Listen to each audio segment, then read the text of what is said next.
Today on the net, conflicting views from cyber activists on the role to play in the new Tunisia. The world's population will soon be hitting the 7 billion people mark. And YouTube has launched an online science competition for teenagers.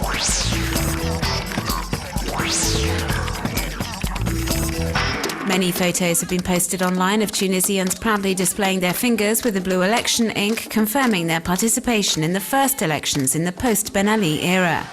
United against the former regime during the revolution, Tunisian bloggers are now divided with differing viewpoints and ideas on the roles they wish to play in the democratic transition. A number of bloggers, like 27-year-old cyber activist Amira Yayaoui, have chosen to become politically involved. She decided to run in the Constituent Assembly elections from France on her own independent ticket, Sort Mostakal.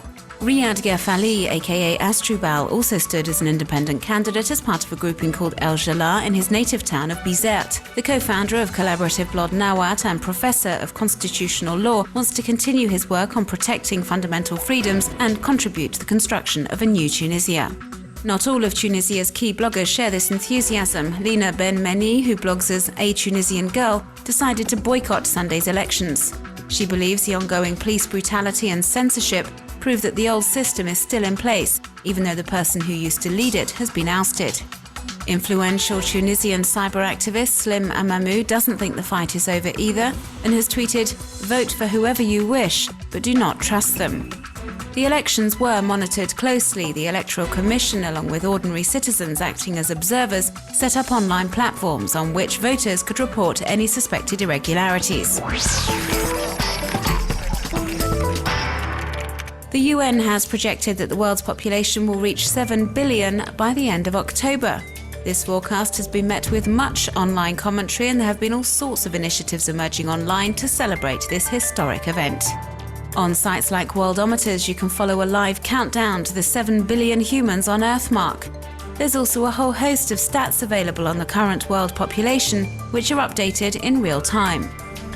American Daily, The Washington Post, has uploaded an animated infographic to illustrate the demographic evolution of our planet from 1950 to 2100, as well as the evolution of consumption between countries.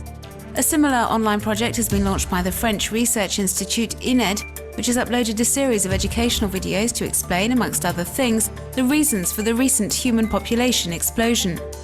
National Geographic has produced this video clip for this symbolic moment in history. The highly informative video is being circulated on sharing sites and features a composite drawing of the average human being. And so the person who's most representative of the human race would be a 28-year-old right-handed man who earns less than $12,000 a year and owns a mobile telephone. And finally, the Project 7 Billion Actions has been set up in partnership with the UN. Living in a world with 7 billion people, the choices we make affect others. And the project is about encouraging people to think about the different challenges currently facing the planet, like the financial crisis and food shortages, and to consider the environmental and social problems people across the world could be facing in the years to come. Google has launched a competition open to 14 to 18-year-olds from all over the world. It's called YouTube Space Lab, and participants are asked to dream up, film and post online a 2-minute video of a scientific experiment which could be conducted in space. The finalists will win a parabolic zero-gravity flight, and 2 of the shortlisted experiments will be carried out aboard the International Space Station and broadcast live on YouTube. The people behind the blog Stocking is the New Planking felt that stock photos from online image service bureaus were far too perfect, that models had been airbrushed, or the scenery just didn't look realistic enough. So they're asking web users to recreate these photos, but without using any photo enhancement tools. And the results are pretty interesting.